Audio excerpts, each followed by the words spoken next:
నాకేం బాగలేదు నా పరిస్థితి, నా బాగలేదే.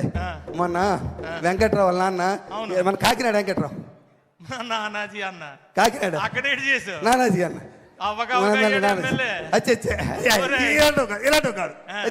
ఇలాంటి పని చేసి అక్కడికి వెళ్ళే చేయలేదన్న. అలా చచ్చిపోయాడు కదా అలా అన్న. చచ్చిపోతే నువ్వు వెళ్ళేవేటి, ఎప్పుడు వెళ్ళావు? నేను తర్వాత ముందు రోజు వెళ్ళాను. మా ఆవిడ అంది శవం చూస్తుండకి వెళ్తేనట పట్టింపు ఉండదట, ఏ రోజైనా వెళ్ళొచ్చట. అందుకని పరిగెట్టి వెళ్ళాను, లేట్ అయిపోయాను. వెళ్ళేసరి శవాన్ని లేవేసి ఆ దింపుడు కాలం లేదా, దింపుడు దగ్గర పెట్టి చుట్టూ తిరుగుతున్నారన్న. చుట్టూ తిరుగుతుంటే నేను మరి ఆగలేకపోయానన్న. వాళ్ళతో పాటు తిరిగేసానన్న. లే లే లే లే నా రాజా, లే లే లే లే నా రాజా, లేవనంటావా నన్ను లేవనంటావా నిద్ర లేవనంటావా. ఏంటన్నా అలా సూత్రం పెట్టి శవాన్ని లేమన్నావా? ఆయన లేపారో లేదు కానీ నిన్ను లేపేసి ఉంటారా? చెదగొట్టేసారు తను తోసే కర్రలతో తోసారు అటు పక్క దొంగలో పడిపోయాను వెళ్ళి. శవాన్ని లేకమాట వేటరా అన్న పాట అన్న. ముసలోడికి పాటలు అంటే ఇష్టమే. ముసలోడికి పాటలు అంటే ఇష్టం అంటే ఇంకో పాట అనాలి కానీ లే లే శవాన్ని లేపడం నా టైం బాగా. అందుకే నువ్వు నన్ను పంతులు గారి దగ్గర తీసుకెళ్ళా నువ్వు అన్న. నన్ను పంతులు గారి నా జాతకం చూపించు నువ్వు. నాకంతలకి తల్లులు తింటున్నానే, నా జాతకం చూపించు నువ్వు. చిన్నప్పటి నుంచి పెరిగాం కదా మన ఇద్దరమే. నా బాధ తెలియదా నీకు? స్కూల్లో ఒకే స్కూల్లో చదువుకున్నాం, ఒక దగ్గర చదివాం. నీకోసం అన్ని త్యాగం చేసింది నేను. నీకు అది అన్ని ఇచ్చాను అన్న. పోనీ ఆమె అయిపోయిందా అన్నేరా? తను తోస్తారు వదిలేయచ్చు కదా. మళ్ళీ దినవనాడు పిలిచారని మళ్ళీ. ఏమండి నానాజీ గారు, ఒకసారి తన్నిన తర్వాత మళ్ళా పిలుస్తారేటండి మీరు? అడుగు మీరు అడగాలిగా. ఆల్రెడీ పనికి మళ్ళీ తండారు కదా, తన్నేసినట్టు వదిలేయాలా? దినవనాడు పిలిచారు, నేను వెళ్ళన్నాను. మా ఆవిడ ఒప్పుకోలే. మా ఆవిడ వచ్చే పిలిస్తే వెళ్ళాలి, పెళ్లికి వెళ్ళకపోయినా పర్వాలేదు, చావు పిలిపోయినప్పుడు తప్పనిసరికి వెళ్ళాలి అంతన్నా.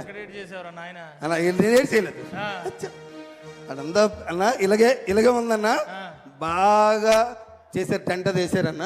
ఆయన పెద్ద ఫోటో పెట్టారే అదండి, పెద్ద ఫోటో పెట్టి అందరు దండలు పువ్వులు వేస్తున్నారే. ఎమ్మెల్యే గారు వచ్చారా?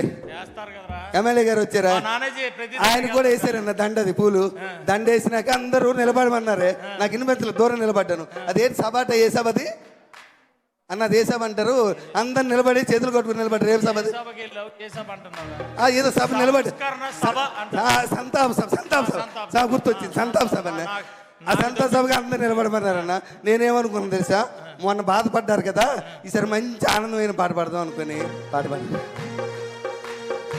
భలే మంచి రోజు, పసందైన రోజు, భలే మంచి రోజు అన్న. డాన్సియే భలే మంచి రోజు, పసందైన రోజు, వసంతాలు పూచే డాన్సీరా అన్న. డాన్సీ బాగలేదు పాట అన్న. పాట బాగలేదా బాగండి అన్న? ఎక్కడికి వెళ్ళావు, ఏమి పాడుతున్నావు? ఏటన్నా గతంలో కూడా ఆగండి రా నాయన, వేణ ఆగండి, ఒక్క 2 నిమిషాలు ఆగండి. ఉండరా ఇంత ముందు ఒక ఆయన ఉండి అప్పుడేమో అలాగే అలవలేవు. ఇప్పుడు ఎమ్మెల్యే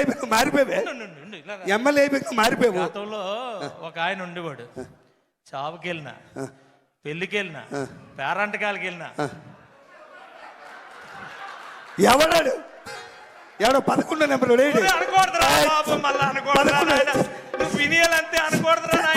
అన్న. ఆడుతోపోలికెట్టి నాకు ఎవడైనా పిలుస్తాడు. ఎవరి నామినేషన్ వేసినా నేనే వెళ్ళి బొట్టు పెట్టాలి. ఎవరింట్లో శుభకార్యమైనా నేనే వెళ్ళాలి.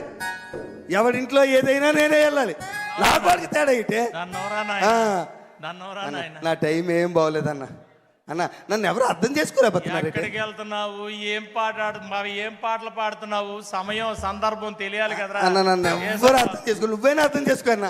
అన్న నువ్వైనా అర్థం చేసుకో, చిన్నప్పటి నుంచి కలిసి పెరిగారా, చిన్నప్పటి నుంచి నా సంగతి తెలుసు కదా, నువ్వైనా తెలుసు కదా, నువ్వైనా అర్థం చేసుకో అన్న, అర్థం చేసుకో అన్న, ప్లీజ్ అన్న, నువ్వైనా అర్థం చేసుకున్నా అన్న. అన్న అన్న నీ కోసం ఒక్క పాట పాడతా, నువ్వు ఎమ్మెల్యే అయినా పాడలేదే అన్న, నువ్వు ఎమ్మెల్యే అయినా పాడలేదే, ఒక్క పాట అన్న ప్లీజ్ అన్న, అన్న అన్న ప్లీజ్ అన్న, అన్న పాడినా అన్న, పాడేసిదా అన్న, పాడేస్తానన్నా.